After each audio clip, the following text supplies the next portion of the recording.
Olá, tudo bem?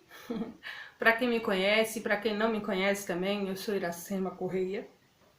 Eu sou neuropsicóloga, sou especialista em gestão de pessoas e sempre trago assuntos relacionados a autoconhecimento, psicologia, autoajuda e comportamento humano. Se você gosta de assuntos relacionados como esse, venha que esse vídeo é para você. O meu canal é Iracema Correia, fica no YouTube e também Iracemacia é o meu Instagram. Bom, por que esse tema narcisismo e o Homem da Máscara de Ferro? Bom, para quem conhece a história, para quem assistiu o filme ou para quem não assistiu, eu vou dar um pouquinho de spoiler, né? Mas o filme é antigo, não tem por que dar spoiler, né? A história se passa na França, no reinado de Luís XIV. É um rei arrogante, um rei que vive só de guerra e de seduzir mulheres, porque ele se acha, ele é de fato um narcisista, né?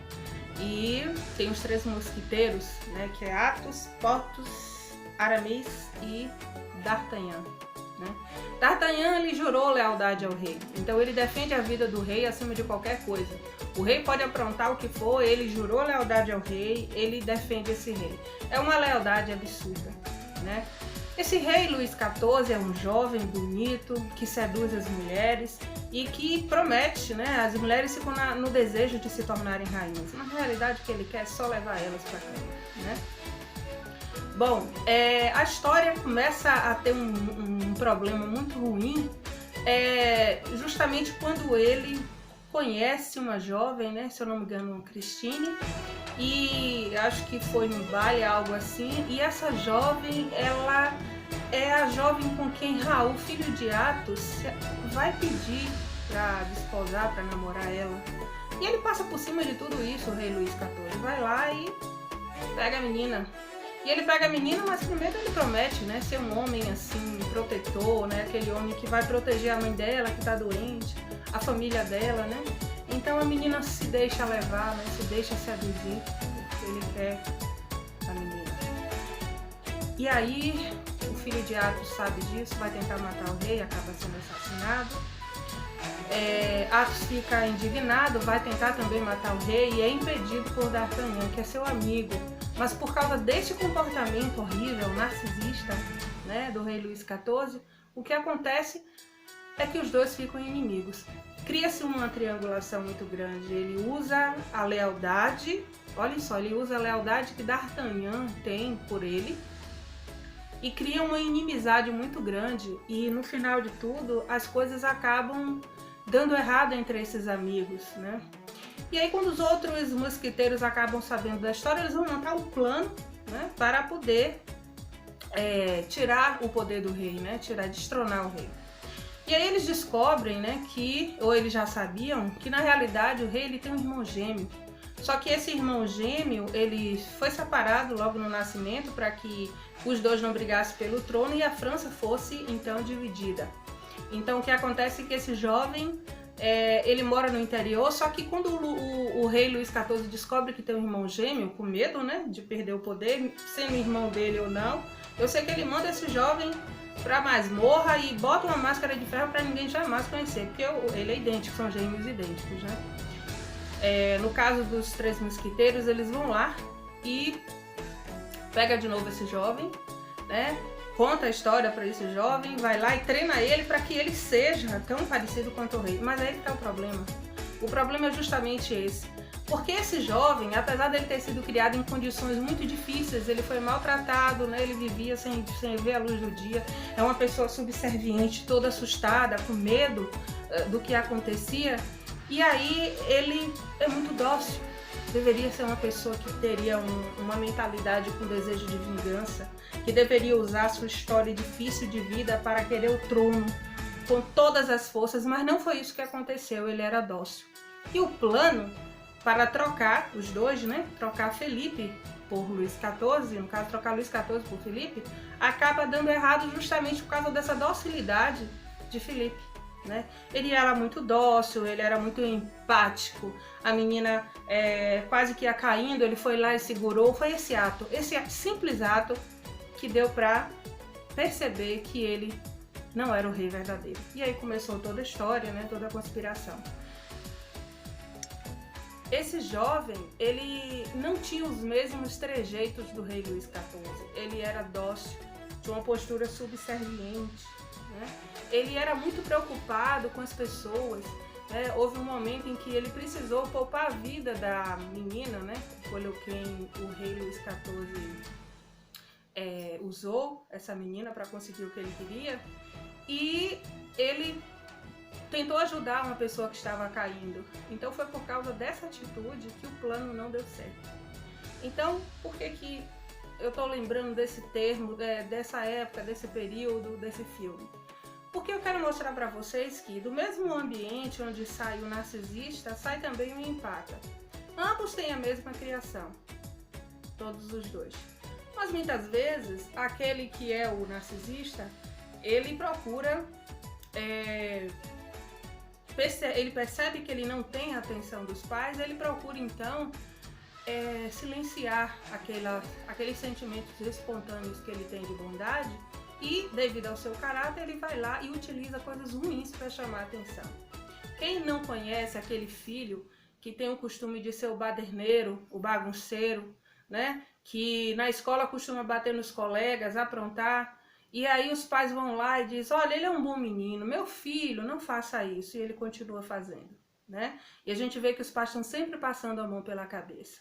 Aquele jovem que tem mania de pegar um animal e maltratar, jogar pedra no gato, jogar pedra no cachorro, e a família achar tudo isso bonito.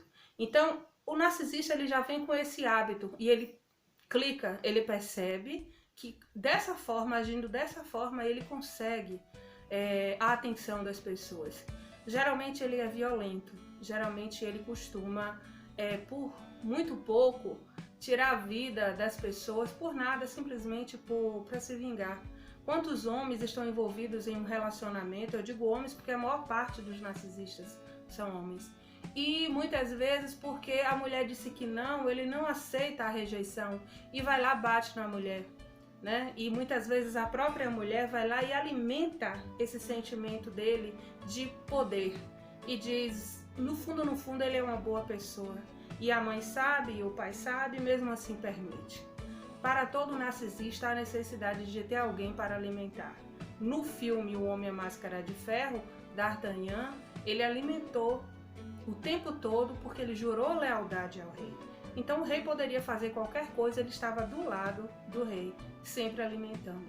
Durante a história da humanidade, que é recheada de sangue, várias pessoas, vários homens de poder agiram como narcisistas, e essas pessoas tiveram sempre os seus escudeiros fiéis do seu lado. Na história da gente real aqui, onde nós convivemos todo dia, não é diferente. Atrás do narcisista tem sempre vários empatas. E o narcisista sempre vai atrás dessas pessoas, dos empatas, que sabe que vai tolerar esse tipo de comportamento. Por que Felipe, que foi criado em condições tão ruins, difíceis, também não agiu, né?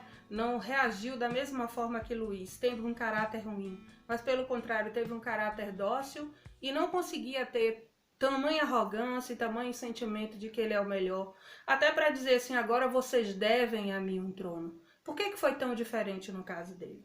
Então, se vocês perceberem, assistirem o filme e ver pela postura física, pela linguagem corporal, tanto de Luís quanto de Felipe, que é protagonizado pelo mesmo ator, Leonardo DiCaprio, que faz uma belíssima interpretação, dá pra gente perceber que realmente a linguagem corporal diz tudo.